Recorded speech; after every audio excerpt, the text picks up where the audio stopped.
हॉली लेके आ, हॉली लेके आ, दूसरा आदमी हॉली लेके आ, दूसरा आदमी।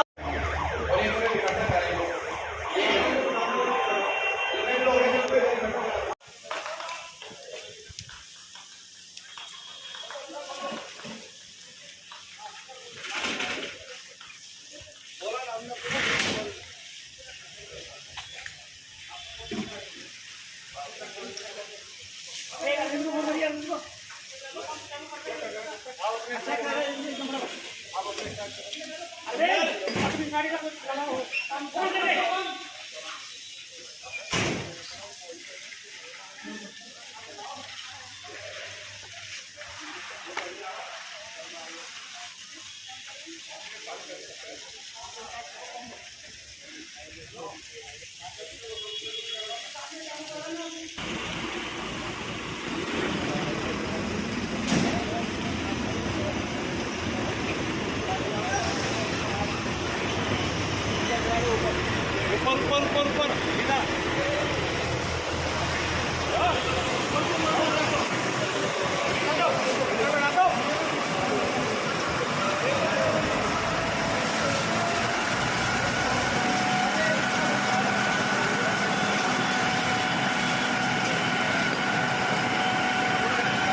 साथ में क्वेश्चन फाइव इसमें सिनेरियो ये था कि जैसे फर्स्ट फ्लोर पे आपका जो लेफ्ट साइड का राइट साइड का जो स्टेयर थी उसके पास में जो रूम था उसमें आग लगी, जो आपका डायलिसिस वाला रूम था कि उसमें आग लगी और आग लगने के कारण धुआं इकट्ठा होने लगा। जैसे ही पता लगा अलार्म बजा, धुआं इकट्ठा हुआ तो जैसे स्मोक डिटेक्टर लगे होते हैं, स्मोक डिटेक्टर की वजह से वो धुआं उसने कैच किया, उसमें अलार्म बजा। जैसे अलार्म बजा तो आपको पता लगा कि उस पुराने डायलिसिस के उस प्लांट रूम में वहाँ पे आग लगी हुई है। जैसे ही पता लगता है कि वहाँ पे आग लगी हुई है तो तुरंत आपकी जो इन हाउस यानी कि हॉस्पिटल के अंदर में जो टीम बनी हुई है, आपका एक SOP है, उस SOP के तहत एक टीम बनी हुई है कि ये टीम जो है कहीं पे भी आग लगेगी वहाँ पे फायर इक्विपमेंट्स को ऑपरेट करेंगे और वहाँ पे आग बुझाने की कोशिश करेंगे। बाकी जो एक दूसरी टीम है रेस्क्यू टीम का कार्य ये होता है कि वहाँ पे जो लोग फंस रहे हैं उनको सुरक्षित बाहर निकालना, और बाकी जो फ्लोर है, ऊपर वाला फ्लोर, नीचे वाला फ्लोर और जिस एरिया में आग लगी है उसके बगल वाला जो फ्लोर है उनके लोगों को आपको अवेयर करना कि आग लगी हुई है, वो आराम से जो आपका इमरजेंसी एग्जिट है उसके रास्ते से क्रमवार जो है बाहर निकले। और जो उस तरह का पेशेंट है जिसको असिस्टेंस की जरूरत है तो आपका जो हॉस्पिटल स्टाफ है उसकी मदद से स्ट्रेचर के माध्यम से या फिर उसको मैनुअली उसको असिस्टेंट करके असिस्ट करके उसको बाहर निकालना है, ताकि कोई आदमी जो है इंजर ना हो और कोई आफत ना मचे, घबराए ना, उनको घबराना नहीं है और उनको आराम से क्रमवार बाहर निकालना है। तो ये आपको इवैक्यूएट करना है ताकि उस एरिया में अगर आग ज़्यादा बढ़ जाए तो फिर वो लोग खतरे में ना पड़े। उसके बाद जब फायर फाइटिंग की जो टीम है वो आग बुझाने का प्रयास कर रही है, लेकिन प्रयास करने के बाद भी वो आग बुझ नहीं पाई और वो आग और ज़्यादा भड़क गई, वो आग और ज़्यादा बड़ी हो गई। जब ये कार्रवाई चल रही थी उसी बीच हॉस्पिटल का जो कंट्रोल रूम है वहाँ से उन्होंने, जिनके पास टेलीफोन नंबर होते हैं, इमरजेंसी कॉन्टैक्ट नंबर होते हैं, उन्होंने इमरजेंसी कॉन्टैक्ट नंबर पे कॉल किया 112 पे और फायर ब्रिगेड को कॉल किया कि हमारे यहाँ पे आग लगी है, और उनको सूचना दी गई ऐसी ऐसी व्यवस्था है और यहाँ पे आग लगी हुई है। तो तुरंत जो है फायर ब्रिगेड की टीम उधर से रवाना हो गई। जब तक आप फायर फाइटिंग कर ही रहे थे और वो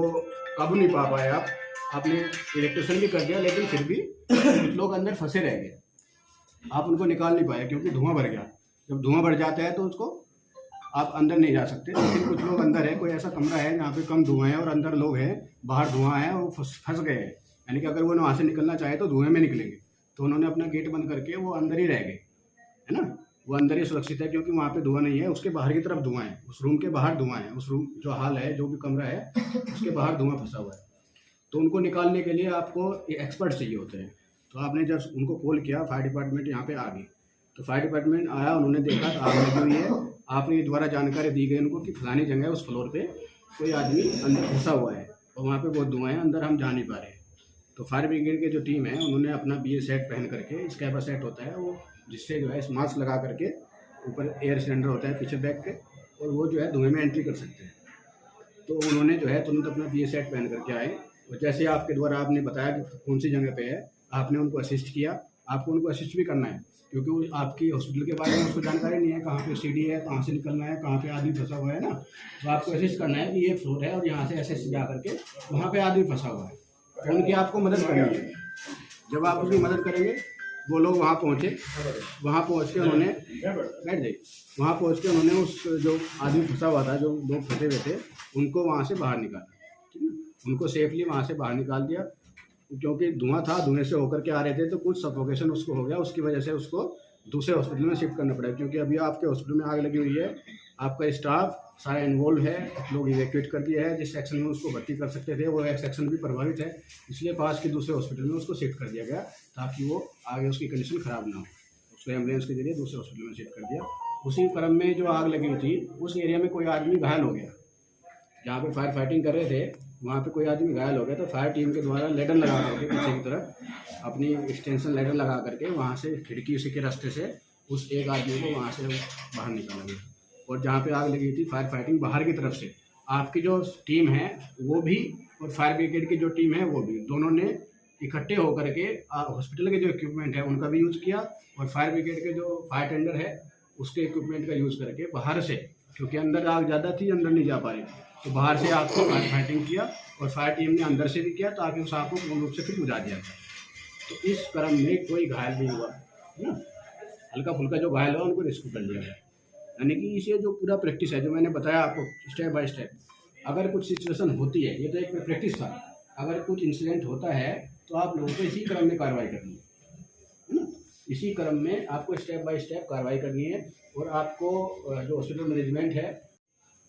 पहले अंदर जो शेड्यूल चल रहा था आपके स्तर पे था, जब आपके द्वारा एक आग लगी, आपके द्वारा कंट्रोल नहीं हुई, तब आपने